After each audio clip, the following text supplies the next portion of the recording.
دعواهای ما دعوایی نیست که برای خدا باشد. اینا از گوشتون همه بیرون کنید، همه تون عجیبه، همه ما از گوشمون بیرون کنید که دعوای ما برای خداست، ما برای مصالح اسلام دعوا میکنیم. خیر مسئله این حرفا نی، منو نمیشه بازی داد.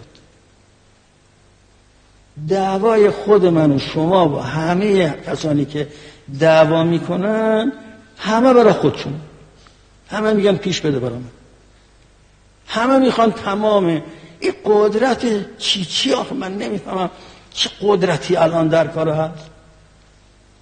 خب محمد رضا اگر دنبال این مسائل میرفت مطلبی بود برای اینکه یه قدرتی بود، قدرت شیطانی بود، کسی حق نداشت کلمه بگه.